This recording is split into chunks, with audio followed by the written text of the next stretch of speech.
It is the autumn of 1775. Americans are in the throes of revolution, at war with themselves. The day before, these men were Jacob Bowman's friends and neighbors. Now, they are a mob of enemies.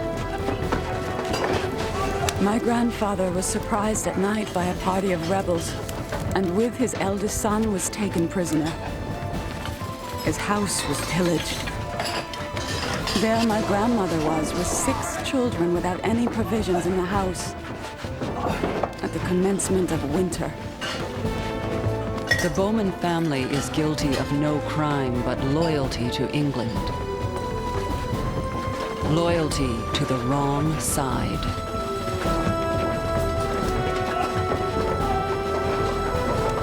It will cost Jacob and his eldest son 4 years of their lives.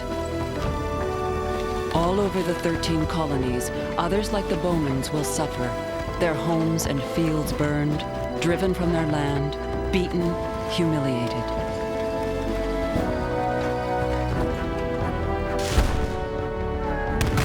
In the next 40 years, the question of loyalties will twice turn North America into a battleground and trigger the greatest mass migration in its history. It will first divide, then uproot the Indian nations, making them refugees in their own land. And it will change the face of the continent, creating one country and planting the seeds of another.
A year before the revolution, Quebec City is at peace. In the dozen years since the conquest, French and English have reached an accommodation of sorts. Quebec has become part of the British Empire without losing its language, its French laws, or its Catholic religion. In return, the seigneurs and the church leaders, the elite of Quebec society, have pledged their loyalty to Britain. Governor Guy Carleton feels confident and secure.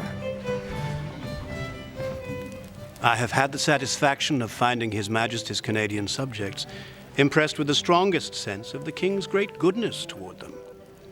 The Canadians have testified to me the strongest marks of joy and gratitude to the King and his government. I am convinced their fidelity and zeal might be depended on. But in the world outside the governor's mansion, rebellion is brewing.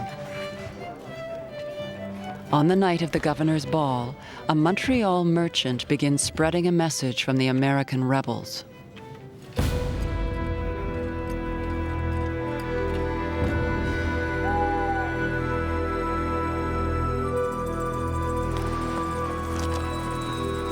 Thomas Walker has always hated British military rule. Now he has become a militant Republican. Under the guise of selling wheat in the rural districts, he begins selling sedition instead.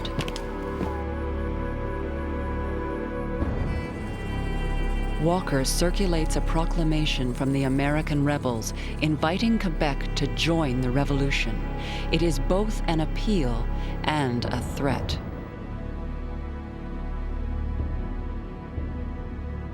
Seize the opportunity.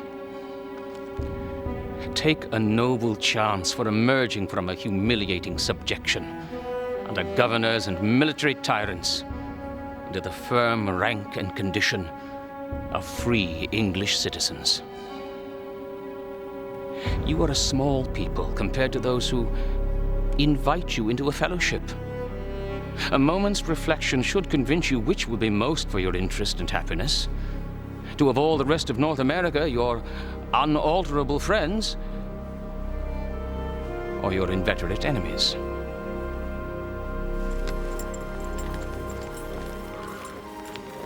Walker begins recruiting Canadians to join the rebel cause. A young carpenter from Sainte-Famille who drums up volunteers. A wealthy merchant from La Pocatière who guarantees clothing and muskets to new recruits. In the words of one seigneur, they are preaching rebellion everywhere and raising holy hell.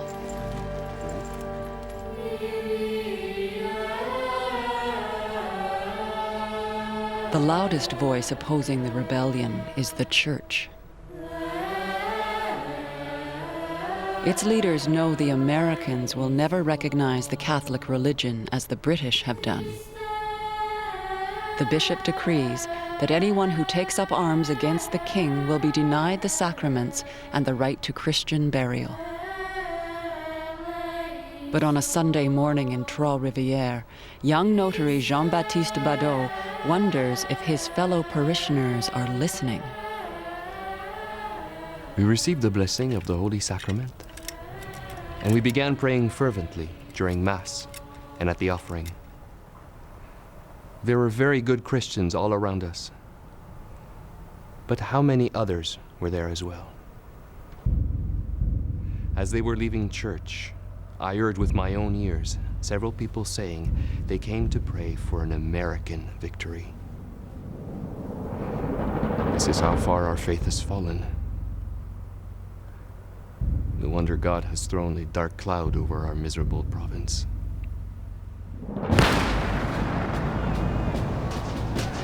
The cloud bursts at Lexington, Massachusetts in April 1775. The shot heard round the world plunges Britain and her 13 colonies into war. And Canadians are rapidly drawn into America's revolution. The rebel commander, George Washington, is determined to seize Quebec before Britain can use it as a springboard to invade the 13 colonies. I need not mention the great importance of this place and the consequent possession of all Canada. If it is ours, success, I think, will most certainly crown our struggles. If it is theirs, the contest, at least, will be doubtful, hazardous, and bloody.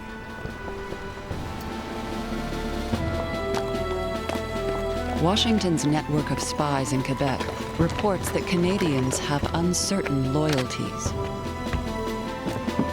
They might not join the revolution, but they will not resist it either. In Montreal, the widow Thérèse Baby writes to her family in Quebec City. My dear brother, you cannot imagine the panic that has overtaken us all. Many people have sent their documents and valuables to the country, and many people are getting ready to leave altogether. I've decided to risk staying with my 2 daughters. I'm saddened by all this, but then again it makes me laugh to see how some cowards can no longer hide their fear. Most Canadians want no part of a war they regard as a family feud between 2 brands of Englishmen. When the governor calls up the militia, most refuse to take up arms. Carleton now faces a bitter reality. He must defend the province with only a small force of British redcoats.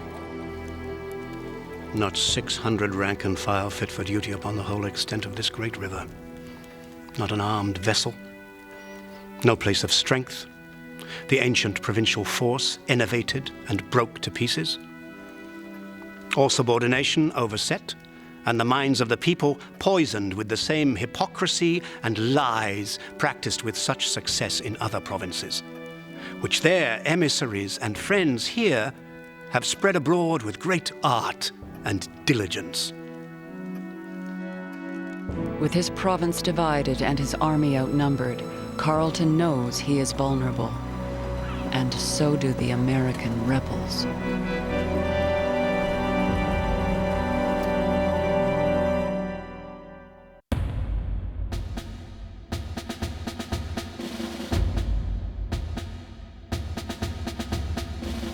In the summer of 1775, General Washington sends 2 armies to invade Quebec.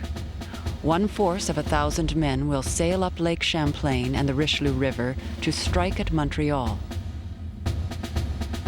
It is led by Richard Montgomery, once a captain in the British Army, now the youngest Major General in the American Army. But the second attack is to be the real surprise. Coming up through the wilds of Maine, and then up the Chaudière to assault Quebec. This backdoor route is so treacherous that even the Indian raiding parties spurn it. It is led by a Connecticut hothead who will be one of the Revolution's greatest heroes, then its most despised traitor. I am now on my march to Quebec to restore liberty to our brethren of Canada. Benedict Arnold has been everything. A sea captain, a horse trader, a smuggler. Now he wants to try his hand at conquest. Arnold has often done business in Quebec, where one of his partners was the spy Thomas Walker. Walker now assures him that Quebec is ripe for the taking. The bulk of the people, both English and Canadians, wish well to your cause. Few in this colony dare vent their griefs, but groan in silence, and dream of confiscations and imprisonments, offering up their prayers to the throne of grace to prosper your righteous cause, which alone can free us from those fears and apprehensions that rob us of our peace. Arnold is still 6 weeks away, but Montgomery's army has already begun the invasion. Thanks to Walker, several hundred Canadians have joined their ranks, and Quebec is falling to the invader piece by piece.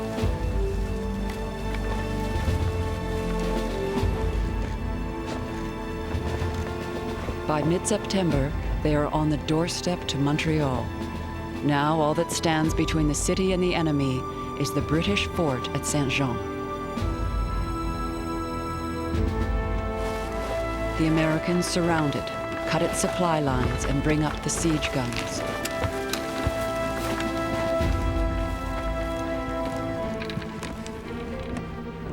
Inside the fort are a few hundred British regulars and a handful of Canadian militia. There are also 80 women and children.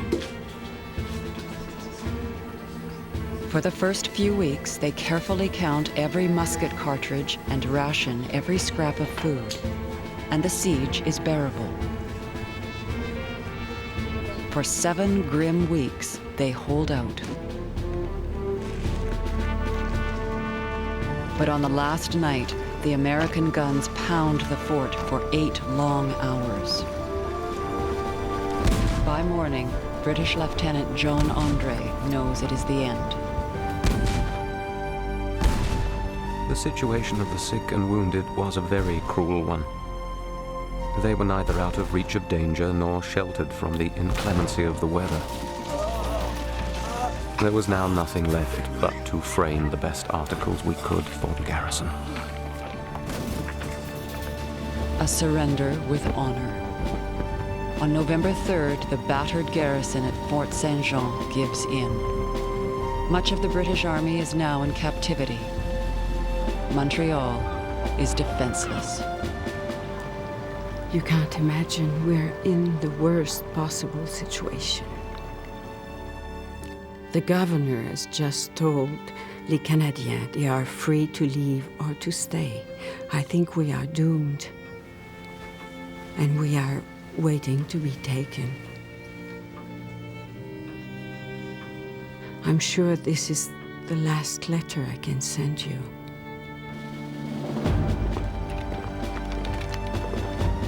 A few days later, Montgomery's Americans take Montreal without a fight. Some welcome them as liberators, declaring, "Our hearts have always desired the union offered to us by our brothers of the colonies."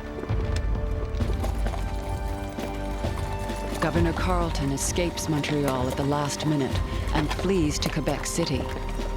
En route, he is stunned by the news he must defend it against not one, but two invading armies.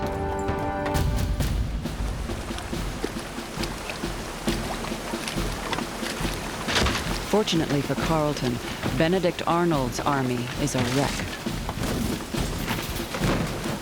The map George Washington gave him is 15 years old and underestimates the distance to Quebec by 200 miles.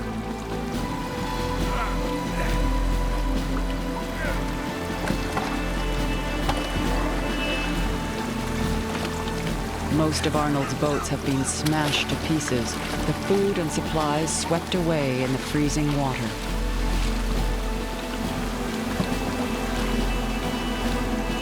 The survivors are reduced to eating their candles and shaving soap, even the leather of their shoes.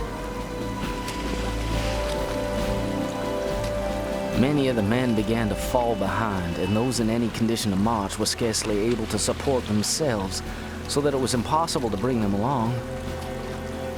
If we tarried with them, we must all have perished.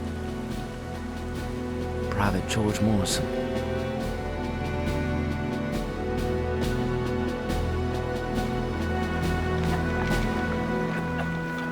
It is a skeleton army that finally emerges at Point-Levis to stare across at the ramparts of Quebec. Of the 1,200 men who started out, less than 700 remain. But Arnold is still eager for battle. On the morning of November the 15th, he marches his men onto the plains outside the city walls and taunts the garrison to come out and fight. I am ordered by His Excellency General Washington to take possession of the town of Quebec. I do therefore, in the name of the United Colonies, demand immediate surrender of the town and fortifications. Inside the fortress, Governor Carleton makes a show of burning the ultimatum without reading it. But he knows that Montgomery's army is approaching from Montreal to join the siege. And privately, he doesn't hold out much hope. Could the people of the town be depended upon, I should flatter myself we might hold out. But we have so many enemies within a foolish people, dupes to those traitors, with the natural fears of men unused to war. I think our fate extremely doubtful, to say nothing worse.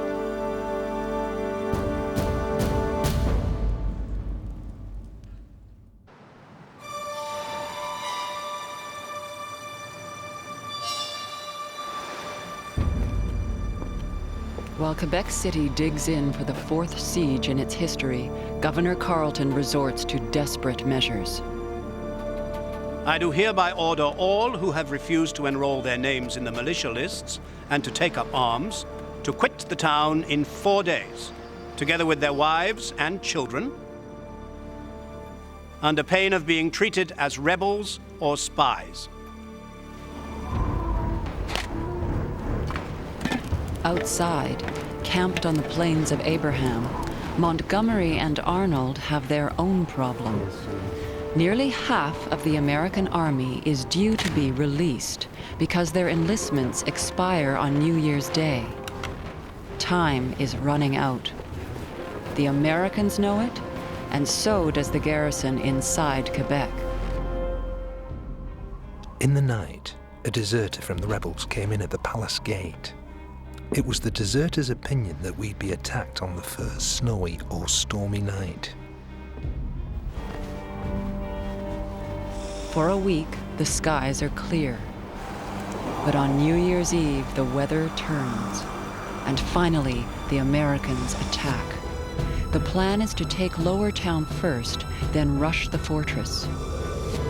At 2 o'clock in the morning, Montgomery attacks on one flank, leading a force of about 300.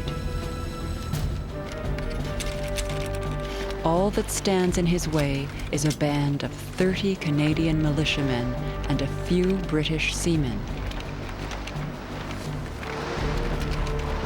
They're outnumbered 10-1, but they have one advantage. In the driving snowstorm, Montgomery never sees them. The Canadians fire a single devastating volley.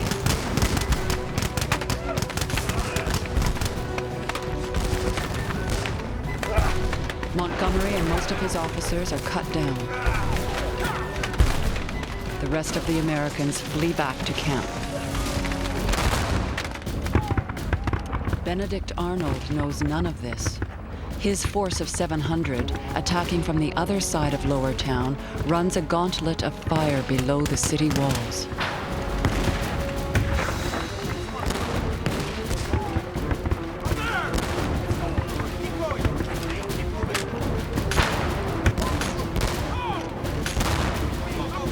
Arnold himself is stopped by a musket ball in the leg, but his men fight their way to the rendezvous in Lower Town where Montgomery is supposed to join them.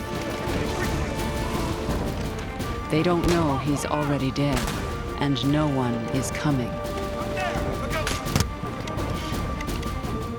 But Governor Carleton knows. He sends a force of Canadian militia to circle around behind and cut off their retreat. Arnold's men wait, and in waiting, they lose the battle. The enemy having the advantage of the ground in front, a vast superiority of numbers and dry and better arms gave them an irresistible power in so narrow a space. It was apparent to all of us that we must surrender. It was done.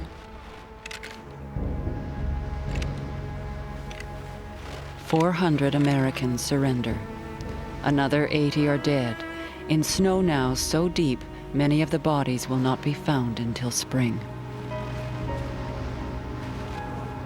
Now, even those Canadians who secretly prayed for an American victory turn against them. The fortress has held. As soon as the ice breaks on the St. Lawrence, British ships arrive with reinforcements, and the American invasion of Quebec, begun almost a year earlier, collapses in failure.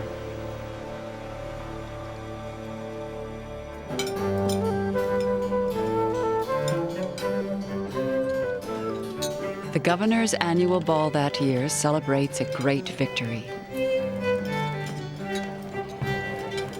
But before the revolution is over, Canada will again be invaded by Americans.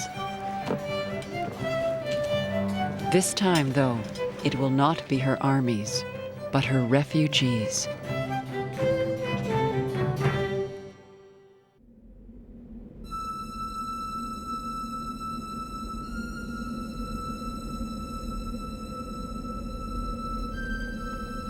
Farewell, unhappy land, for which my heart bleeds in pity.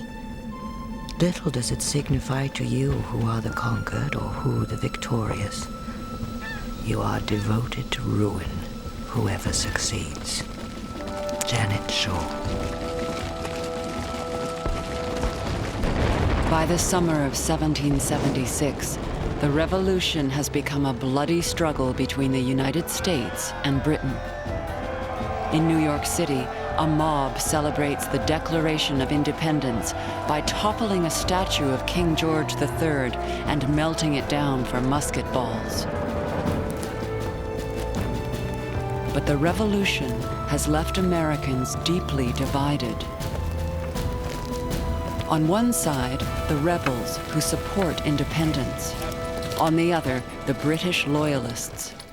The rebels declare them enemies of American liberty.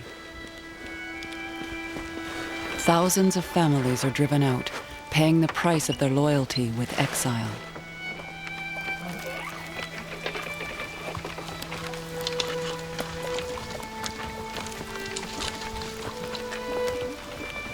Before it is over, the revolution will make refugees of 100,000 loyalists, and nearly half of them will find refuge in the land that will become Canada. Rich, poor, black, white, Indian. Their flight is one of the great mass migrations in North American history.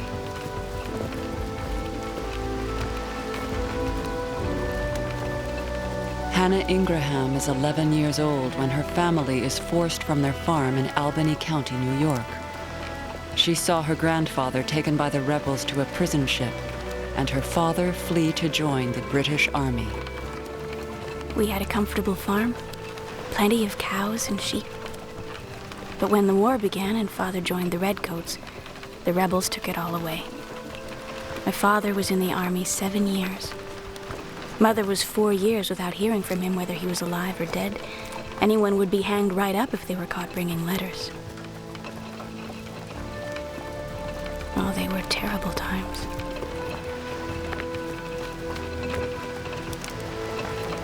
For Hannah, Canada is still a year and a voyage of nearly 1,000 miles away.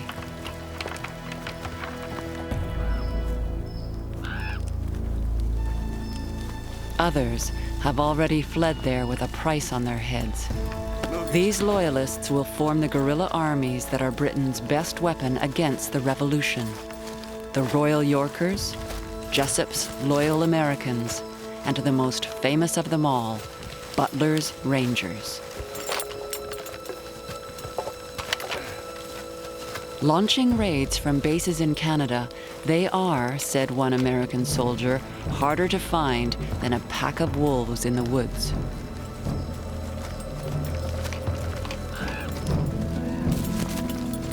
The revolution has become a bloody civil war.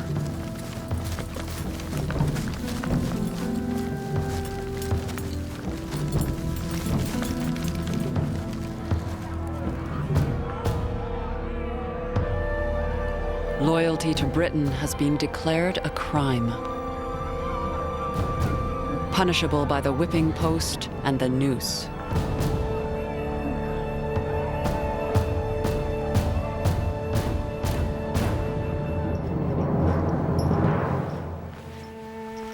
Jacob Bowman and his son will barely survive the revolution, rotting in a Connecticut prison.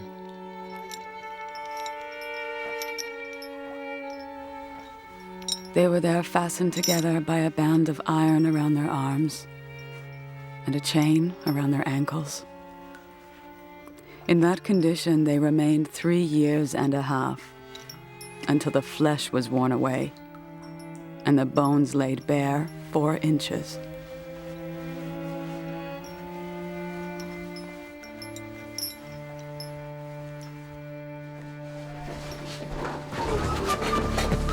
Young Peter Bowman has never forgotten that night his home was looted and his father and older brother were taken by the rebels.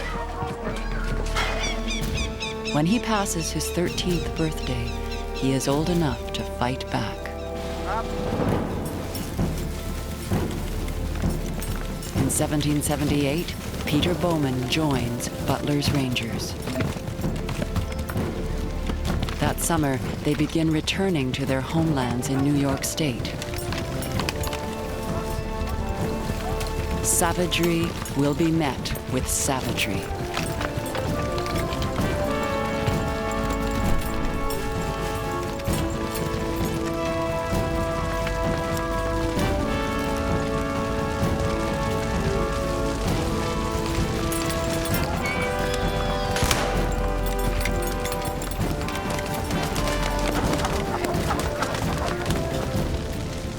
Whole communities go up in smoke as rebel and loyalist families make war on each other. And now, the brutality of the revolution will engulf another nation.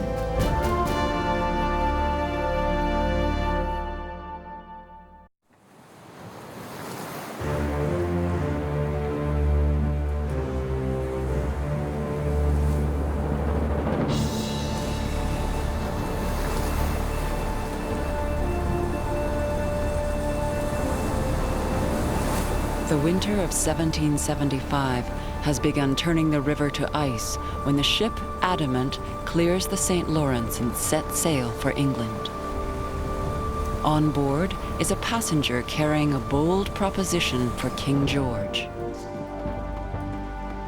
Joseph Brant is a chief of the Mohawk tribe, but on this mission he will be the emissary for the Six Nations Confederacy, the Seneca, Cayuga, Onondaga, Oneida, Mohawk, and Tuscarora.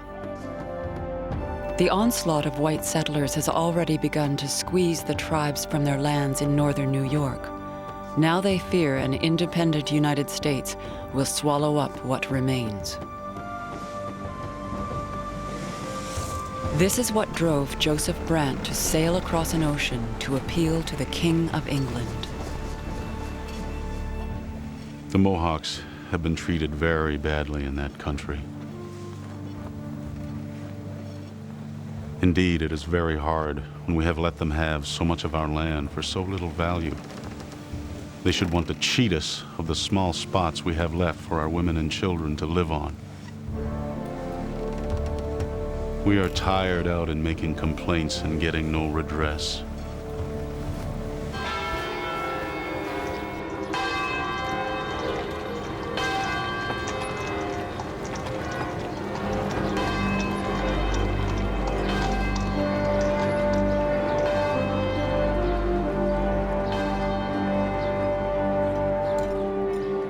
Brant causes a sensation in London society. His Mohawk name is Tyondenaga, he who places two bets. Educated and able to read and write English, Brant is indeed a man of two worlds. Journalists clamor for interviews. He tells them what he chiefly admires in London are the ladies and the horses.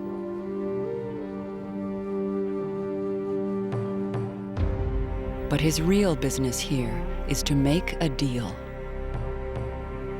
And by the time he sits for the artist George Romney, he has it. Britain agrees to safeguard Indian lands in America, and in return, Brant will raise the tomahawk against the king's enemies. But Brant returns home to find his people divided. The Six Nations have been split by the white man's war. 4 of the tribes agree to fight for the British. But the Oneidas and the Tuscaroras choose the rebel side.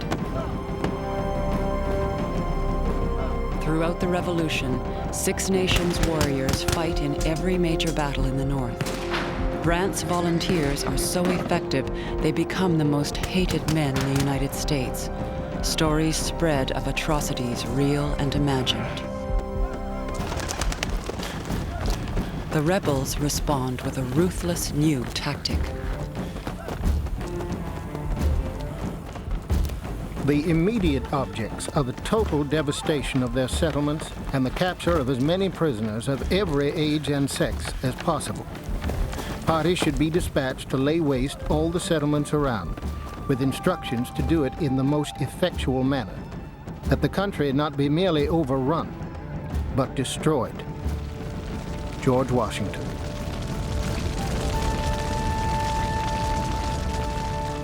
About sunrise, the general gave orders for the town to be illuminated, and accordingly we had a glorious bonfire of upwards of 30 buildings at once.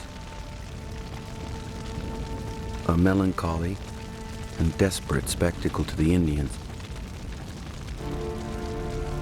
many of whom must have beheld it from a neighboring hill.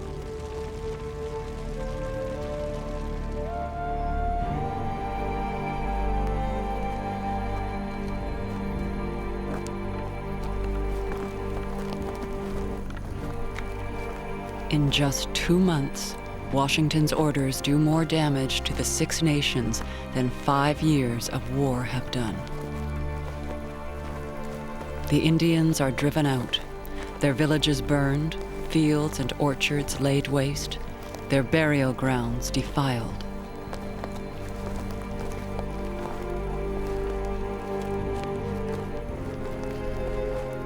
In September 1779, General John Sullivan, future governor of New Hampshire, reports on his success. Every creek and river has been traced, and the whole country explored in search of Indian settlements. And I am well persuaded that there is not a single town left in the country of the Six Nations.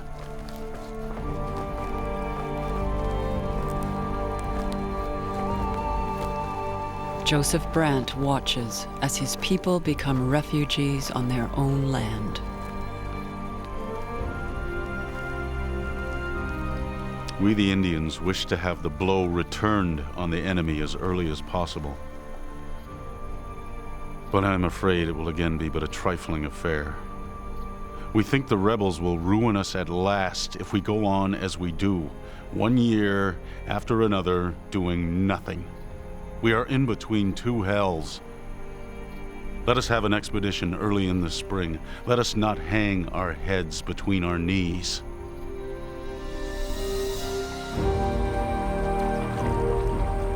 Brant's warriors fight on for 2 more years, but the tide has turned. The Six Nations will be forced to start again in a new land.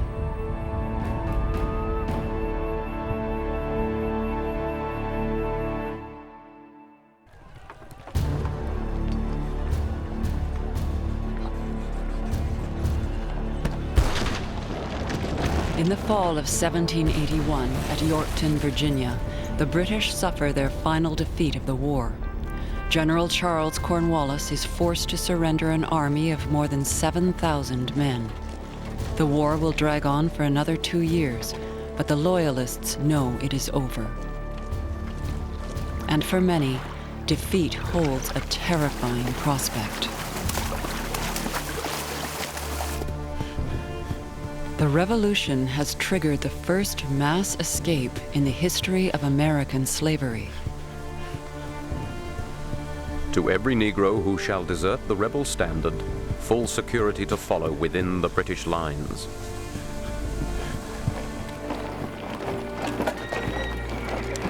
That British promise has inspired the flight to freedom of tens of thousands of black slaves. They pour into New York City, where they hope the British can still protect them. But even here, stories spread that they are being hunted down. This dreadful rumor filled us with inexpressible anguish and terror, especially when we saw our old masters coming from Virginia, North Carolina, and other parts, and seizing upon their slaves in the streets of New York, or even dragging them out of their beds.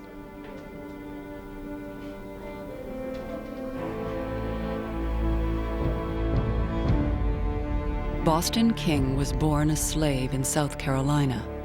The war has set him on a journey that will take him halfway around the world.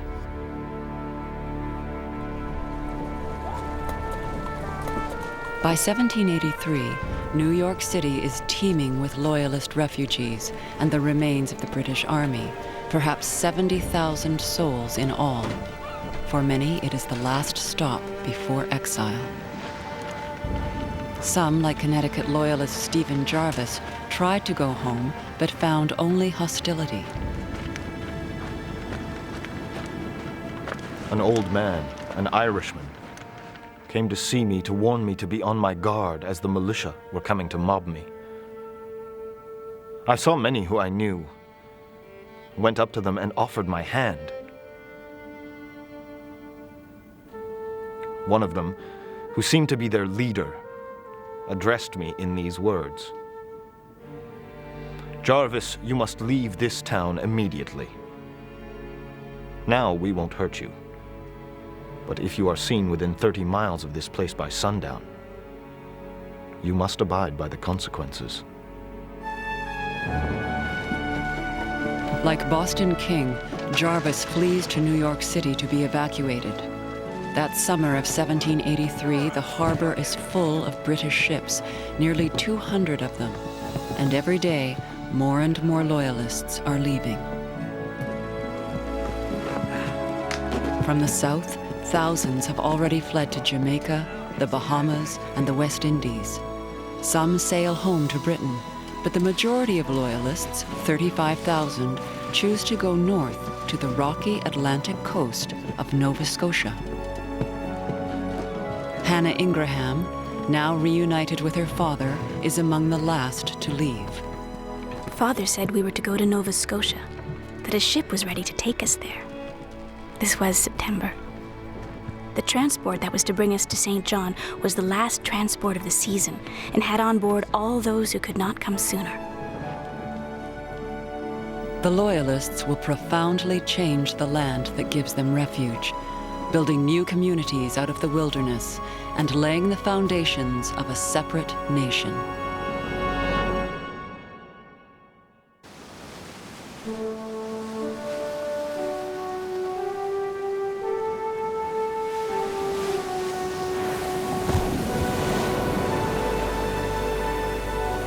It is, I think, the roughest land I ever saw. But this is to be our city, they say. Sarah Frost. I climbed to the top of Chipman's Hill and watched the sails disappear. Although I had not shed a tear throughout all the war, I sat down on the damp moss with my baby in my lap and cried. Sarah Tilley.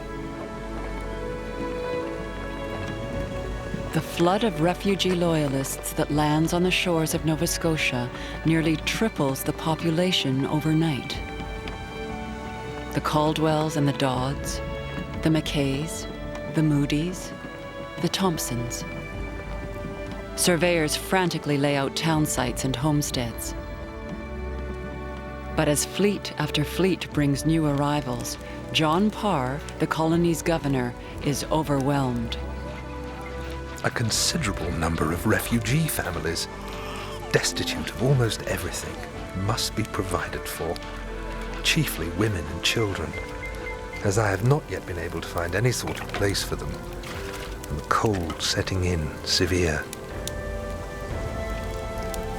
20,000 refugees flood into the coastal towns of Yarmouth, Annapolis Royal, Antigonish. Whole communities spring up where nothing existed before. Many spend their first winter in tents or crowded into army barracks, surviving on rations doled out from street kitchens.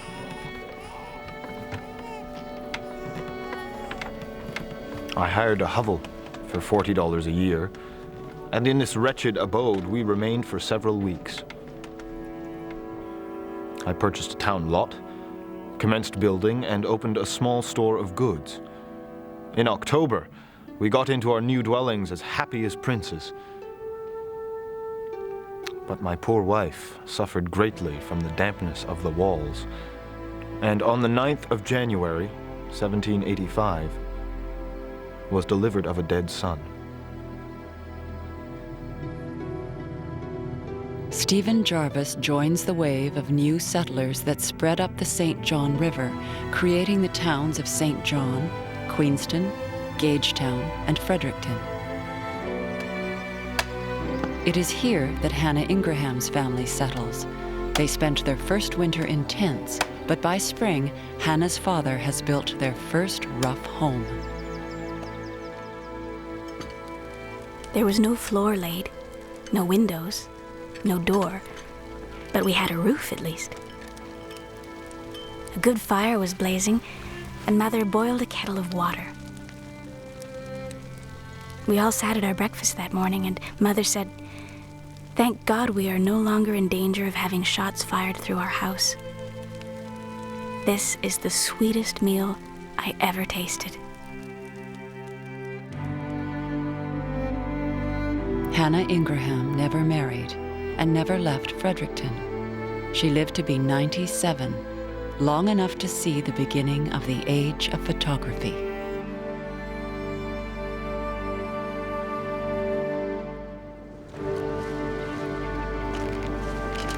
The exodus of Loyalists continues through the summer and fall of 1783.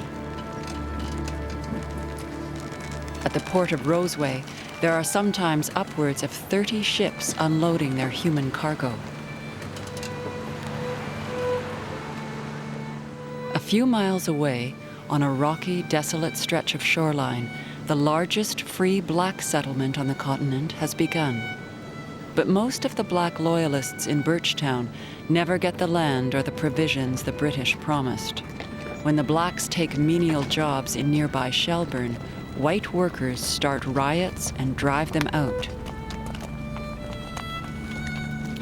They have escaped one kind of slavery only to face another. Many of my black brethren were obliged to sell themselves to the merchants, some for 2 or 3 years, others for 5 or 6 years. Several fell down dead in the streets through hunger. Some killed and ate their dogs and cats.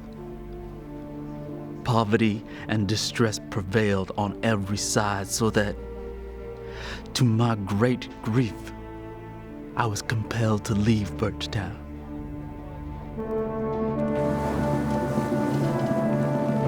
In January 1792, Boston King and 1,200 other black Loyalists board a fleet of ships hired by the Sierra Leone Company. They leave to join a new colony of free blacks in West Africa, though they continue to call themselves Nova Scotians. But despite the hardships, most of the black Loyalists chose to stay and put down roots. Former slaves became landowners and builders. It was another 40 years before slavery was formally abolished in British North America. By then, a generation of black Loyalist descendants had grown up in Nova Scotia as free men and women.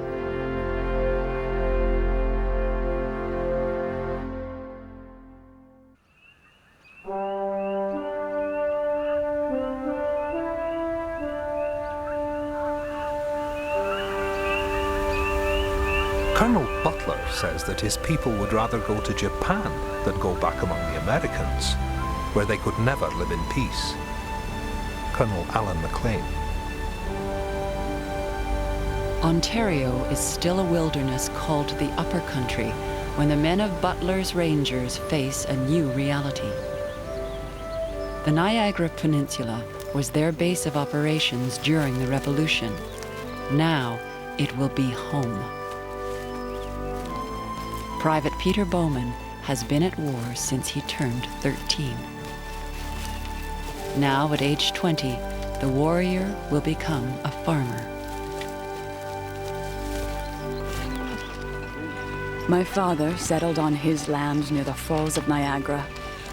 The government found seed to plant and sow the first year. Men, women, and children all went to work clearing the land. It is the price of backing the Revolution's losing side. The Bowmans have left behind a homestead. The Iroquois have lost lands their people held for centuries. When we heard peace was made between His Majesty and the Americans, we were struck with astonishment at learning we were forgot in the treaty. We could not believe it possible that such firm friends and allies could be so neglected by a nation remarkable for its honor and glory, for whom we had served with so much zeal and fidelity.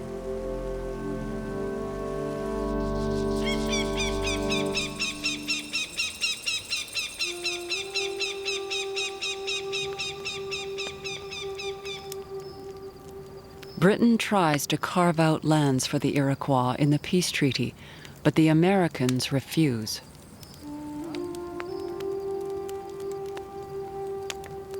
In the fall of 1784, Brant leads 1,800 of his people to a new homeland on the banks of the Grand River. What they lost in the land of their ancestors, they will rebuild in the land of their future.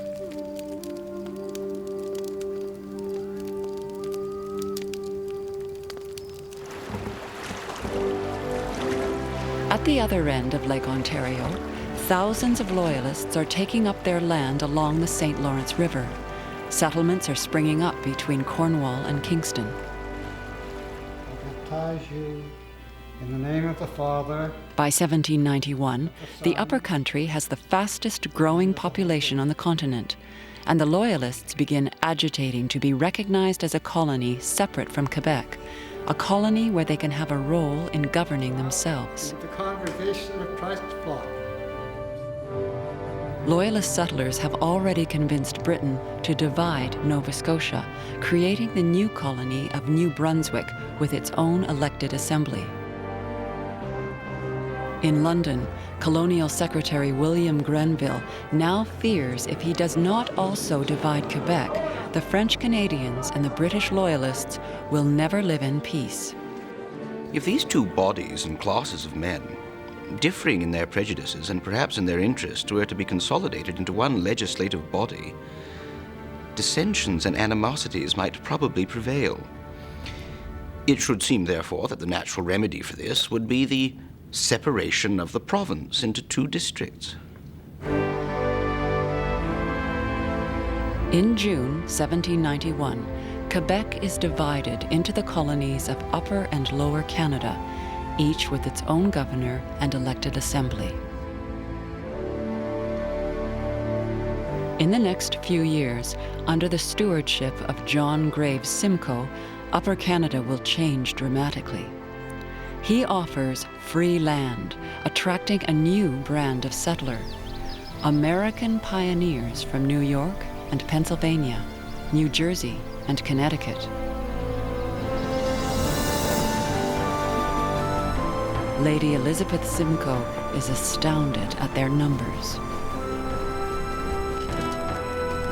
A great many settlers come daily from the United States, some even from the Carolinas, about 2,000 miles away. 500 or 600 miles is no more considered by an American than moving to the next parish is by an Englishman. Soon, the American settlers outnumber the Loyalists in Upper Canada by 4 to 1, and these new arrivals have no particular allegiance to the British Crown. At the time, that didn't seem to matter. But within 15 years, Canada will be in peril, and the question of loyalty will haunt those who must defend it.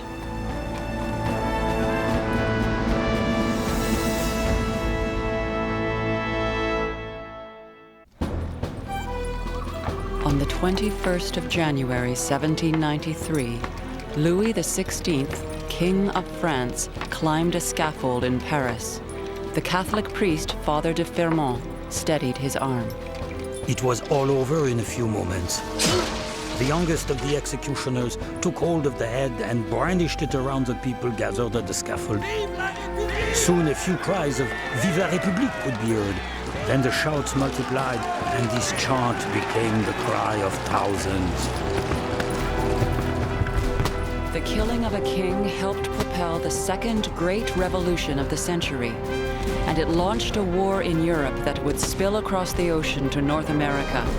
Canada would begin the new century with a fight for survival. A war that would decide the future of two nations. And extinguish the dreams of a third.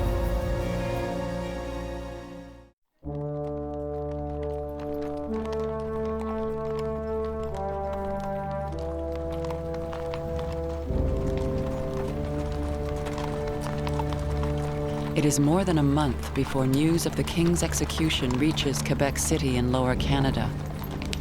Whatever the Canadiens may have thought about the French Revolution before, now it turns to revulsion.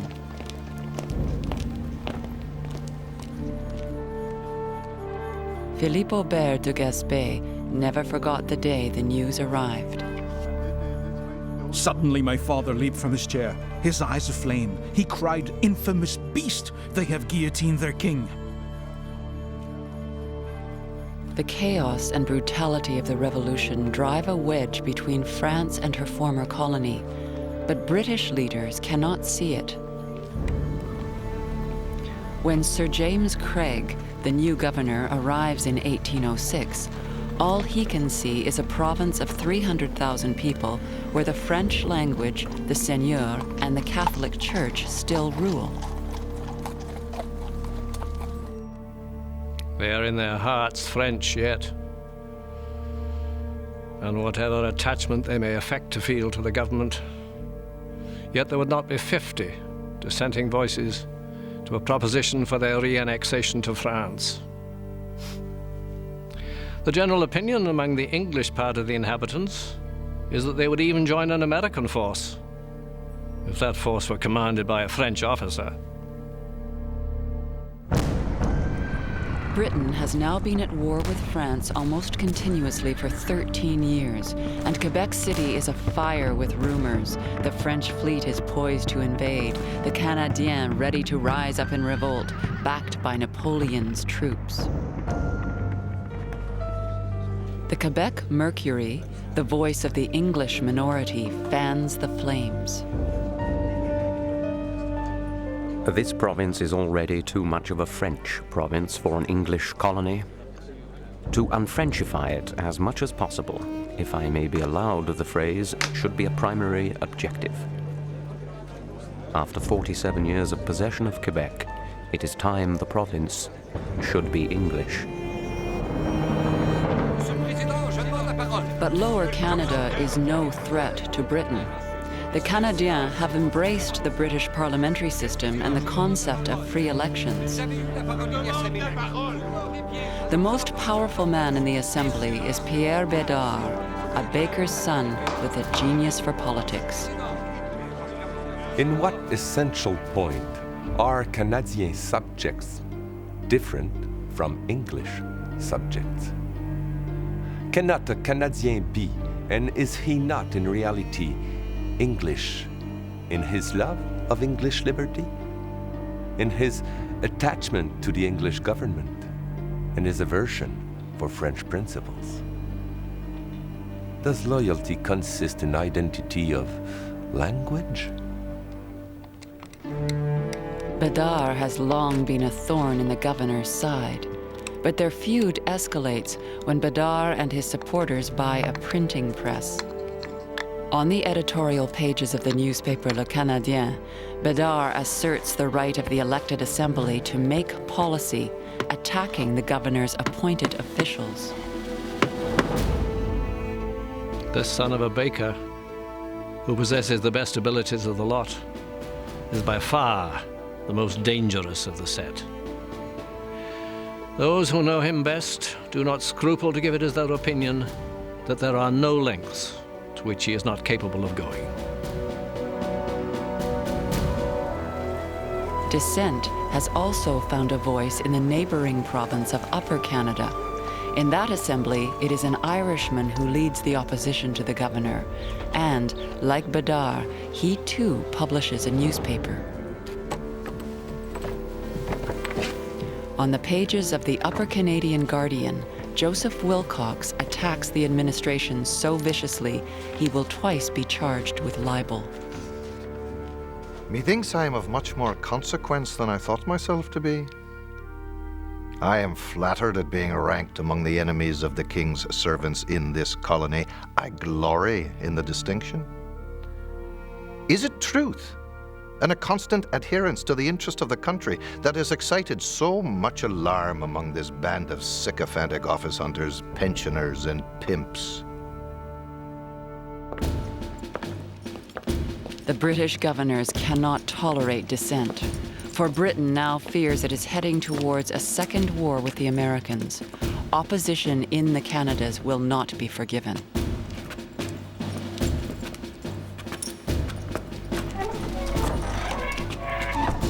In Upper Canada, Joseph Wilcox is sent to jail for criminal libel. He will turn to treason before the war is over. In Quebec City, Pierre Bédard publishes a statement assuring the governor that he can count on the loyalty of the Canadiens. What would be the consequences if Canada were invaded by the United States? The Americans, on invading Canada, would occupy most Canadian properties and reduce the Canadiens to the sad condition of slaves. As for myself, I would rather see the country overrun by a horde of vandals. But Governor Craig is unmoved. He orders Bédard arrested for treasonable practices. His political career is finished. But when war comes, Bédard is proven right about the loyalty of his people. The Canadiens are a conquered people, he writes, but they will show you the path of honor.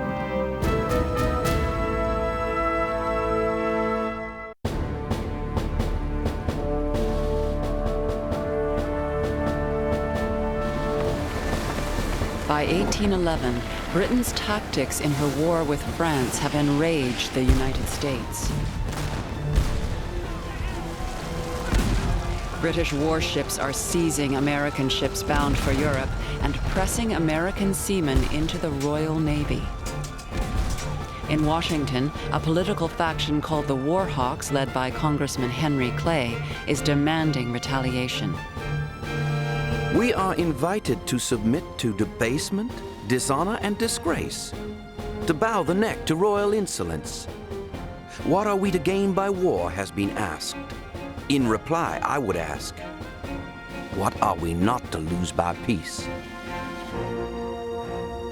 Britain is too distant to attack directly, but her North American colonies are vulnerable. Thomas Jefferson boasts that taking them will be a mere matter of marching. In Upper Canada, British Major General Isaac Brock prepares for war. Every American newspaper teems with violent and hostile resolutions against England. And associations are forming in every town for the ostensible purpose of attacking these provinces. I consider the time arrived when every loyal subject should come forward and show his zeal for His Majesty's service. If the Americans attack, Brock will have the nearly impossible task of defending Upper Canada. It is vulnerable everywhere, but especially at Niagara and along the Detroit frontier. Fortunately for Brock, the Americans have handed him an unexpected ally. The Shawnee chief Tecumseh has no love for the British, but he despises the Americans. On the American frontier, the wave of white settlers pushing west has taken millions of acres of Indian land. Tecumseh has seen both his father and his brother killed by American settlers. Now he sees an opportunity to make a stand. Where today are the powerful tribes of our people? They have vanished before the greed and oppression of the white man, as snow before the summer sun. And shall we let ourselves be destroyed in our turn without making an effort worthy of our race? Shall we, without a struggle, give up our homes, our lands, the graves of our dead, and everything that we hold dear and sacred? I know you will join with me in saying never. Never. Tecumseh urges the tribes to join the British, and his support now dramatically changes the odds. Without him, the prospects for Upper Canada seemed bleak. There are just 1,600 British troops here, and many of the civilians are recent American settlers. Isaac Brock knows he cannot depend on their loyalty. My situation is most critical.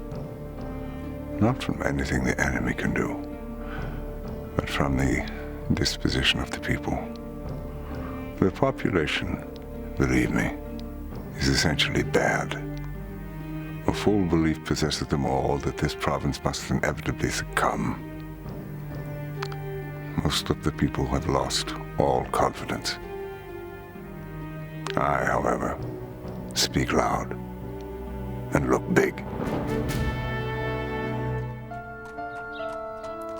On the 18th of June, 1812, President James Madison signs the declaration of war against Britain.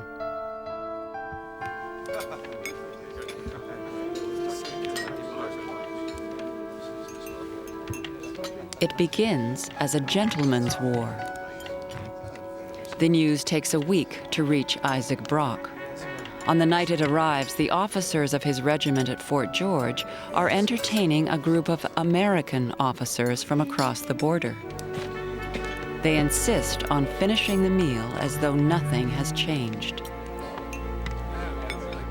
Tomorrow, they will be doing their best to kill each other.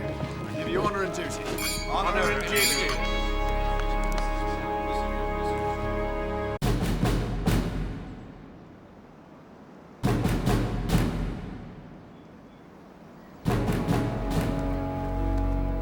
The immediate threat to Upper Canada in August 1812 is at Fort Detroit. An American army of 2,500 men is poised to invade the province. Removing that threat is Isaac Brock's first objective. Setting out with just 300 men, Brock takes the offensive. It is a bold gamble, but his sheer audacity has an electrifying effect on the Indian tribes. Tecumseh is already waiting at Detroit with his own army of 600 warriors. A Canadian militiaman watches their ritual preparations for war. It was an extraordinary spectacle. A European witnessing this for the first time would have thought he was standing at the entrance to hell, with the gates thrown open to let the damned out for an hour's recreation on earth.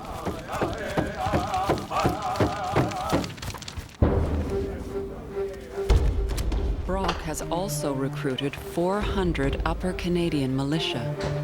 He disguises them in the redcoats of the regular army to bluff the Americans into thinking they're all professional soldiers.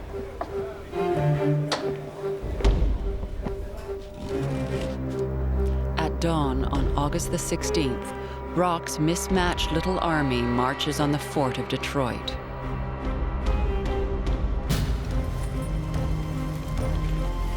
They are outnumbered 2-1, but they have one big advantage. The Americans are terrified of the Indians. Tecumseh knows this and openly parades his warriors in full view of the fort. It's all a bluff, but Brock backs it up with a note to the American general. Sir, it is far from my inclination to join in a war of extermination. But you must be aware that the enormous body of Indians who've attached themselves to my troops will be beyond my control the moment the contest commences. In other words, expect a massacre. It is what the American general William Hull fears most. While the threat is sinking in, Brock orders his heavy guns to open fire. Lydia Bacon has just arrived in Detroit to join her husband, an American officer. Fire! Not for the last time in this war, civilians are caught between the clash of armies. Never shall I forget my sensation as the cannon began to roar with tenfold fury. I felt as if my nerves would burst and my eyes raised upward to catch a glimpse of the bombshells that were flying in all directions. For more than 2 hours, the fort is pounded by artillery fire. Brock waits, and the American commander loses his nerve.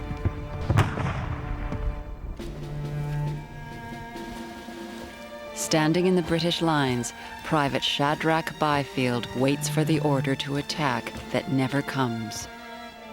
After a while, an officer came from the fort with a flag of truce. I was on the advance with General Brock at the time, and from what we could hear, the officer wanted 3-day secession, to which our general replied that if they did not yield in 3 hours, he would blow up every one of them.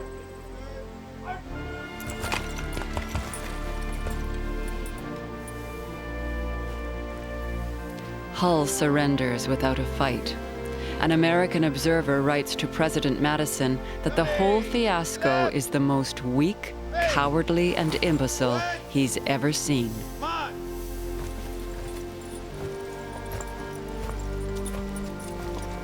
Even Lydia Bacon feels disgraced.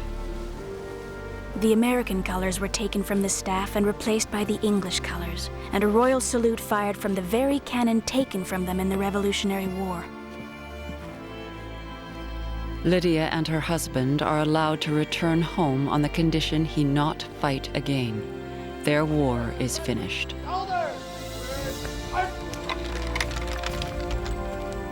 Detroit is a stunning victory for Brock and Tecumseh, won without a single casualty, 2,200 prisoners, and enough captured muskets and cannon to equip an army.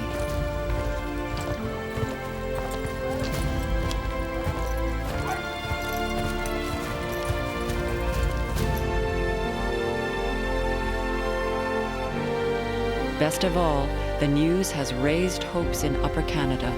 The Americans can be beaten.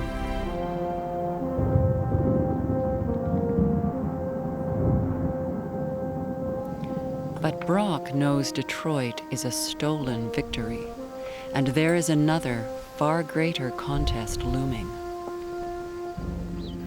You will hear of some decisive action in the course of a fortnight. Or in all probability, we shall return to a state of tranquility. I say decisive because, should I be victorious, I do not imagine the gentry from the other side will be anxious to return to the charge.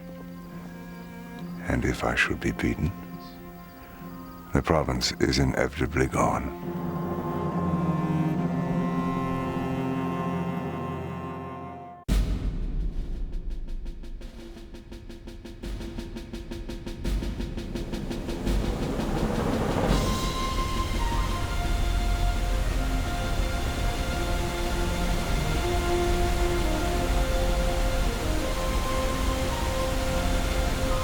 A few miles downstream from the falls, the Niagara River is so narrow, a musket ball can be fired across it.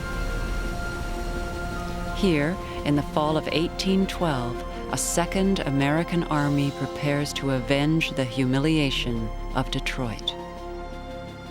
On the heights of Queenston, the British watch and wait. In the early hours of October 13th, the garrison at Fort George is roused from bed by the thunder of heavy guns. Brock does not wait for his aides, but gallops off alone into the night toward the sound of fighting. He's not sure if this is a feint or the real thing. 7 miles away, the two sides are hurling cannon fire and musket balls across the Niagara River. One young soldier wrote, "The mountains seem to shake beneath the stride of death." On the dark water below, 1,200 American troops are flooding across the river. Brock has his answer.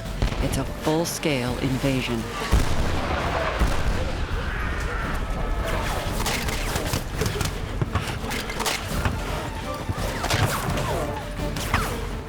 At first, the British guns pin down the Americans on the beach below Queenston Heights. Then, by chance, they find a fisherman's path up the steep bank. In a surprise attack, they seize the British cannon.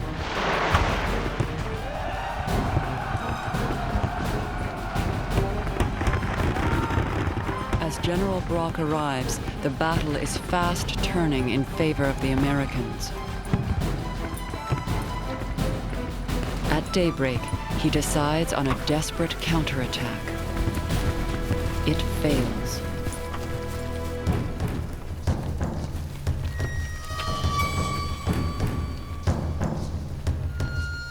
Now the fate of Upper Canada rests in the hands of a band of 80 Mohawk warriors.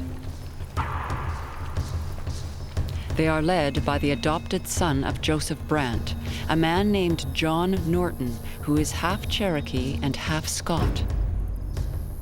Comrades and brothers, remember the fame of ancient warriors, whose breasts were never daunted by odds of number. We have found what we came for. There they are. It only remains to fight. Outnumbered 15-1, Norton's warriors strike and run repeatedly. The Americans stagger and cannot consolidate their position. It is a critical failure. At 2 o'clock, 10 hours after the attack began, British and Canadian reinforcements pour into Queenston. Now 1,000 strong with Norton's warriors on the flank, they break cover and advance.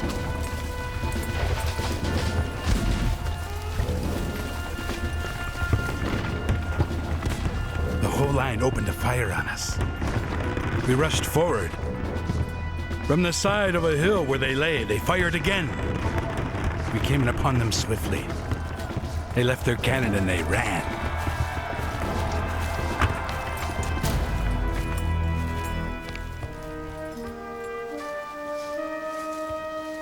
The American commander Winfield Scott surrenders, delivering 925 prisoners. Barely 4 months into the war, 2 American armies have fallen.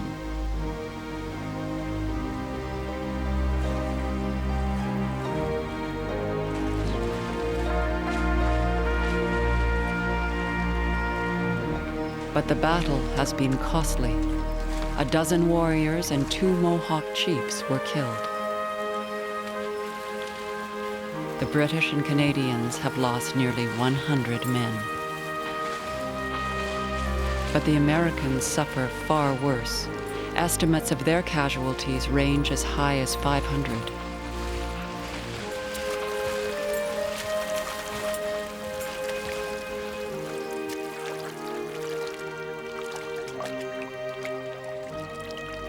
For the young Canadian militiaman, John Beverly Robinson, the victory is bittersweet. Thus ended the business of this day. The invasion of our peaceful shores has terminated in the entire destruction of their army and the total loss of everything brought over. Still, we have much to sorrow for.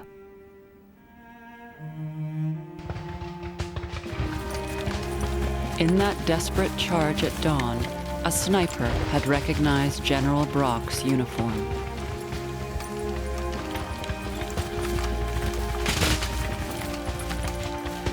A Canadian volunteer in Brock's regiment saw the shot. One of them took deliberate aim and fired, and our gallant general fell within a few feet of where I stood. "Are you much hurt, sir?" I inquired. He placed his hand on his breast and made no reply, and slowly sunk down.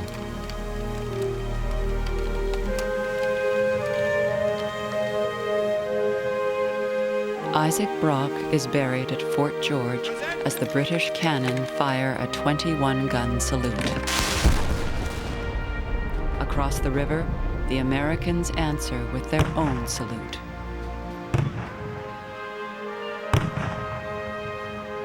Brock will be remembered as the savior of Upper Canada, a place he didn't much care for and whose people he never trusted. But in that critical first year of the war, he bought the province time and gave it a reason to fight.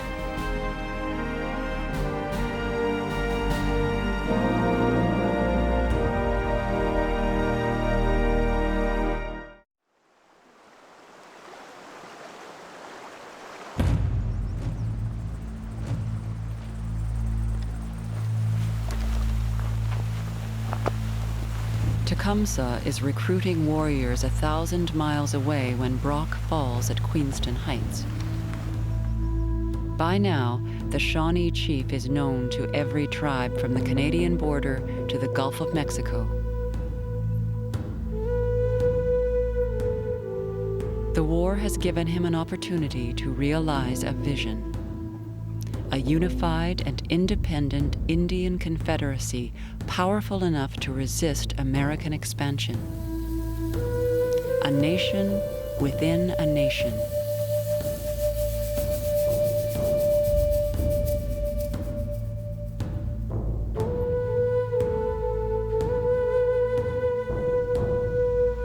The whites have driven us from the sea to the lakes. We can go no farther.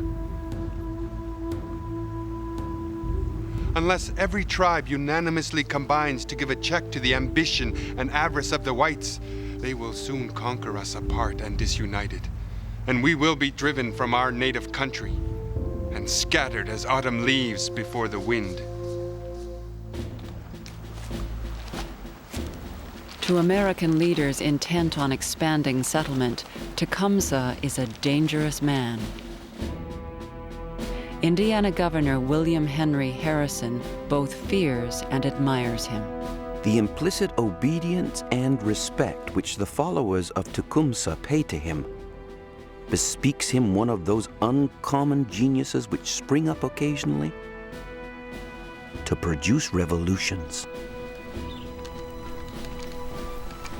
Tecumseh has emerged as one of the most powerful Indian leaders on the continent.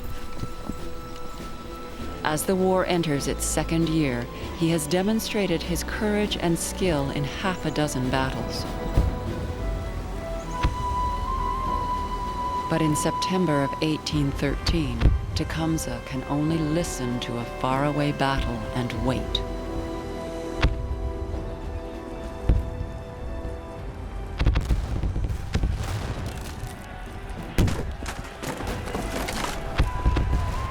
Out on Lake Erie, the sound of warships carries for 30 miles.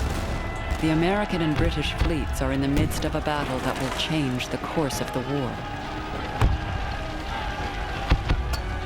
An Englishman had once sneered that the American Navy was nothing but a few frigates manned by a handful of bastards and outlaws. But today, they are good enough. When it is over, the Americans have command of Lake Erie. Tecumseh knows what will come next. His old enemy, William Henry Harrison, is waiting with an invasion force of 5,000 men. Tecumseh looks forward to the fight. But his allies have other ideas. Now that they have lost control of the lake, the British fear they can be cut off and trapped on the Detroit frontier. So they choose retreat. Fort Detroit, which Tecumseh and Brock had captured a year earlier, is abandoned. In a rage, Tecumseh confronts the British general, Henry Proctor, and accuses him of cowardice. We must compare our father's conduct to that of a fat dog that carries his tail on his back, but when frightened, he drops it between his legs and runs off. We wish to remain here and fight our enemy. You have got the arms and ammunition. If you intend to retreat, give them to us, and you may go. Our lives are in the hands of the Great Spirit.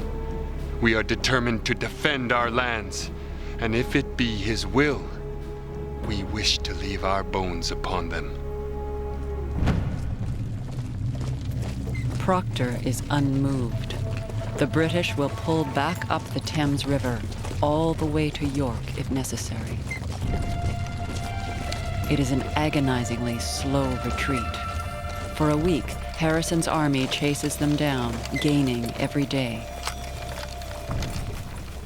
By the time General Proctor finally turns to make a stand at Moravian Town, the Redcoats and Tecumseh's warriors are exhausted and disheartened. Most have not eaten in more than 2 days. They have only a single cannon and not much ammunition, and they are outnumbered 2 to 1.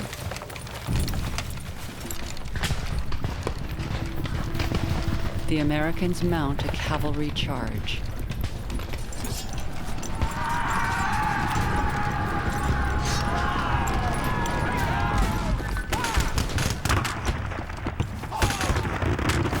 For the Redcoats and Private Shadrach Byfield, veteran of Detroit and Queenston Heights, the battle is over in less than 10 minutes. After exchanging a few shots, our men gave way. One of our sergeants exclaimed, "For God's sake, men, stand and fight!" I stood by him and fired one shot, but the line was broken and the men were retreating. I then made my escape into the wood. General Proctor fled for safety as soon as the fighting started.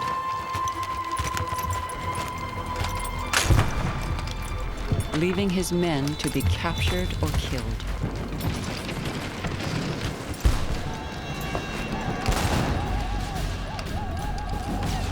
On the right flank, Tecumseh and a few hundred warriors, now hopelessly outnumbered, fight on for another hour.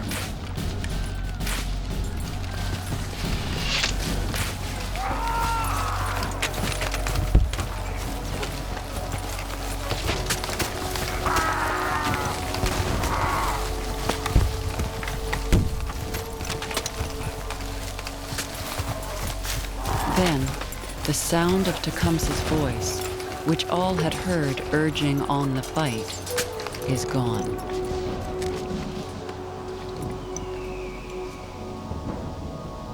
It is not certain who killed Tecumseh or what happened to his body.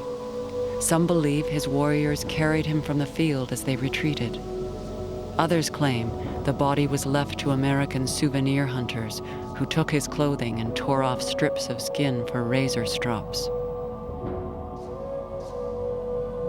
What is certain is that wherever he lies, there is nothing to mark the place. The Great Barrier was broken. It was my last fight. My heart was very big then. Tecumseh filled it. It has been empty ever since.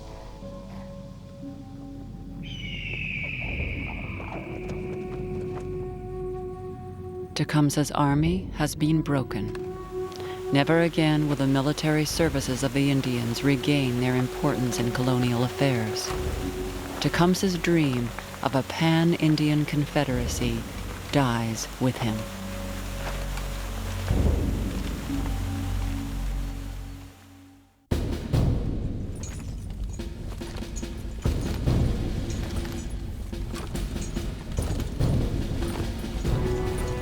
In the fall of 1813, the Americans hold the western frontier of Upper Canada. But they now face the simple truth that no army can conquer Canada without taking Quebec. The Canadiens have always known that sooner or later they will come.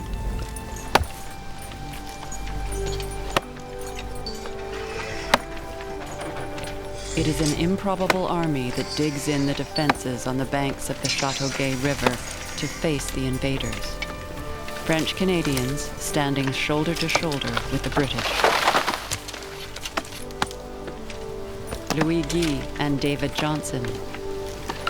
Michael O'Sullivan and Joseph-Marie Lontin. Daly and Brugière. They are led by Lieutenant Colonel Charles Michel de Salaberry, a man whose grandfather fought against the British and whose father fought for them. Now French and British will face a common enemy. The American strategy is a classic pincer move. One force will march north along the Chateauguay River, while a second comes down the St. Lawrence. When they meet, Montreal will fall. De Salaberry's Voltigeurs and the Canadian militia are chosen to make a stand on the banks of the Châteauguay. Colonel de Salaberry selected a strong position, and we began to fortify ourselves with trees and to form entrenchments. Behind these works, we lay for 3 days and 3 nights, waiting for the enemy. In the coming battle, 24-year-old Charles Pangay of the Canadian Fencibles will be cited for bravery. He and Charles-Michel de Salaberry know they will be vastly outnumbered, and if they fail, Lower Canada will be lost.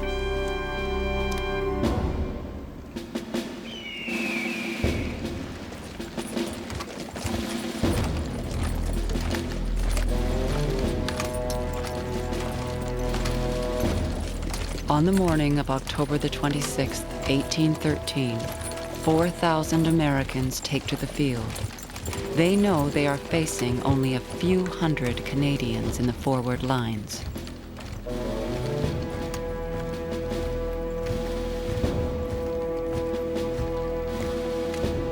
Legend has it, an American officer came forward to demand their surrender, and de Salaberry himself answered with a musket ball.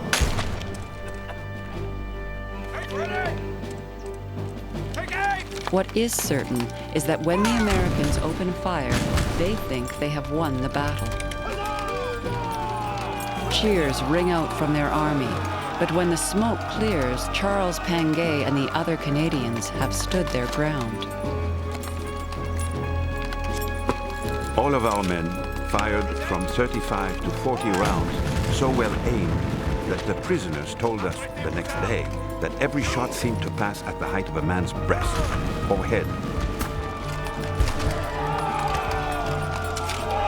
It is over in a few hours.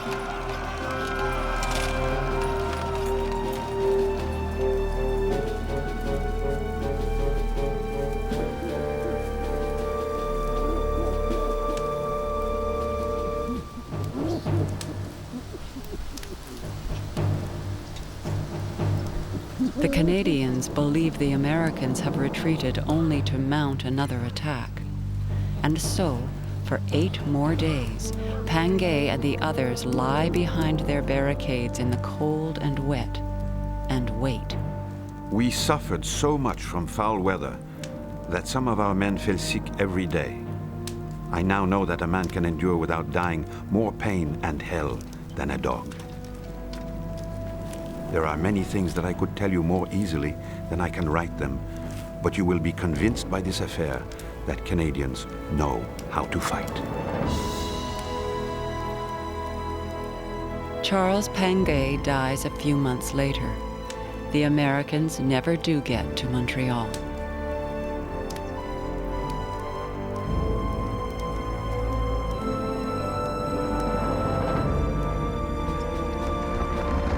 A few weeks after the victory at Châteauguay, the second half of the American invasion plan also crumbles.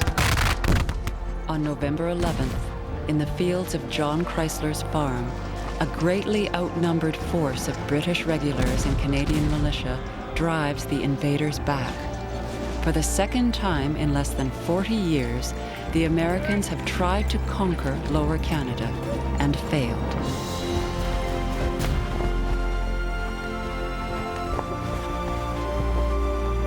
Now their focus shifts back to Upper Canada, and this time the threat will come both from without and within.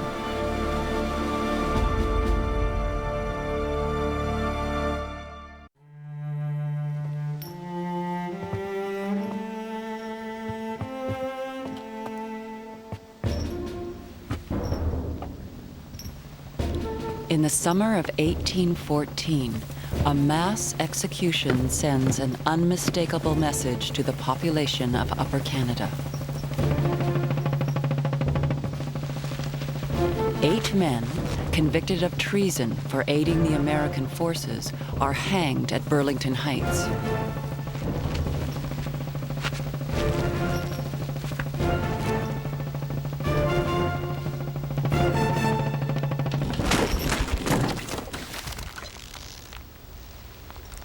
Since the beginning of the war, dozens of Upper Canadians have turned traitor. But the most notorious of them all is still at large. Joseph Wilcox has come a long way since serving his prison term for libel. At the outbreak of the war, he was re-elected to the Upper Canada Assembly and became leader of the unofficial opposition. But in the summer of 1813, Wilcox crosses the line from dissent to treason. He begins passing on military information to the American commanders. I now beg leave to lay before you some facts which most materially affect the plans proposed for the subjugation of this province. The enemy's force now at Burlington is certainly upwards of 1,200 regular troops, in addition to which there are at York 1,000 regulars. But I do not hesitate to say that so soon as the British are driven from amongst us, I shall, with the assistance of my friends, render this province independent of British influence.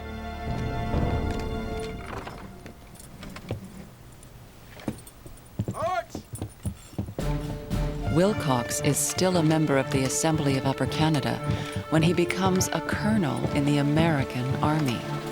Within 6 weeks, he has raised a force of 130 Canadian volunteers to fight for the enemy. For a year, the Canadian turncoats wage a campaign of terror along the Niagara frontier. They even burn the village of Newark, whose people voted Wilcox into the assembly. Now, in the summer of 1814, Wilcox and his men commit a final act of treachery. They march with an American invasion force in one last push to capture Upper Canada. Amelia Ryers is just 16 when the invaders overrun her family's farm. When I looked up, I saw the hillside and the fields as far as the eye could reach, covered with American soldiers. My mother knew instinctively what they were going to do. She entreated the commanding officer to spare her property and said that she was a widow with a young family. He answered her civilly and respectfully and regretted that his orders were to burn. Very soon we saw a column of dark smoke arise from every building. And what at early morn had been a prosperous homestead, at noon there remained only smoldering ruins. The American invasion force doesn't get much farther than the Ryers' homestead. At a place called Lundy's Lane, within earshot of Niagara Falls, 3,500 British and Canadian troops are waiting for them. Here, among the grave markers of a pioneer cemetery, they will fight the bloodiest battle of the war.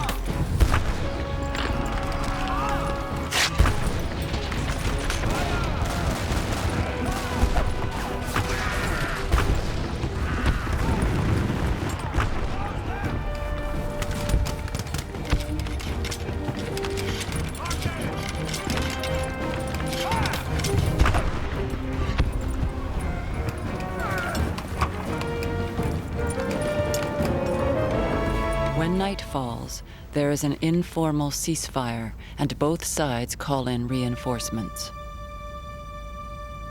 Canadian Henry Rutten waits in the British lines. It was yet so dark as to prevent distinguishing our men from those of the enemy. We could plainly see a line forming in our front and hear every order given.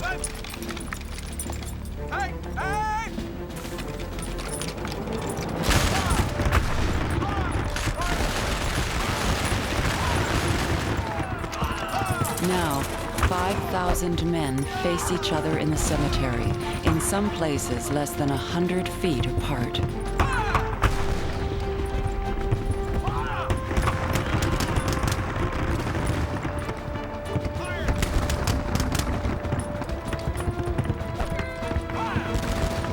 One militiaman describes the showers of musket balls like a sweeping hailstorm.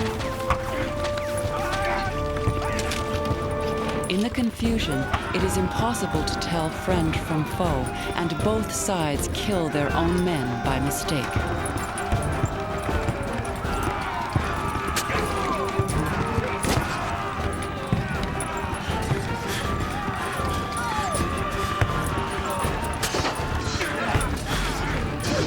In the darkness, the two armies clash, as one soldier recalled, with a desperation bordering on madness. Around midnight, fearing the battle is lost, the Canadian turncoats retreat. Joseph Wilcox escapes, but dies in battle 6 weeks later.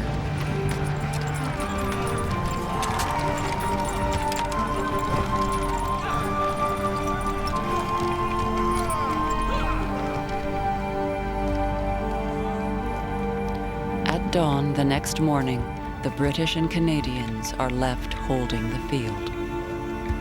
Both armies have suffered terrible casualties.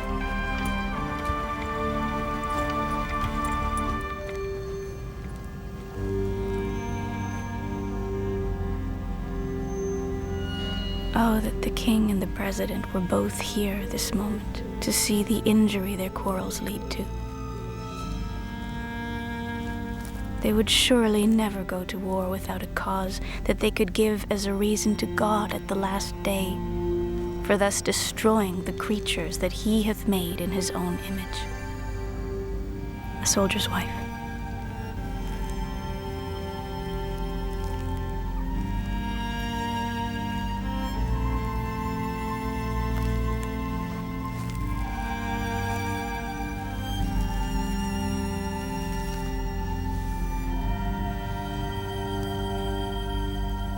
The Canadian units are among the hardest hit.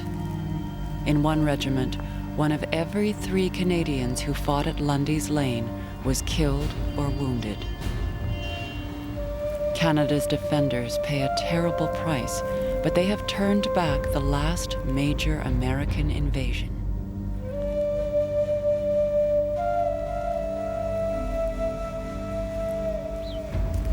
A peace treaty will not be signed until Christmas Day, 1814, but Canada will never again be attacked.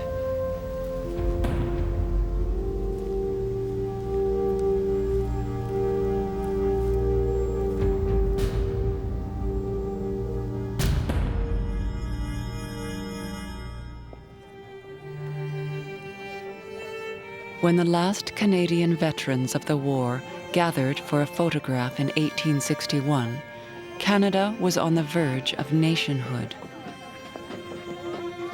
Old men now, they had fought and watched comrades die to secure and define the borders of that nation.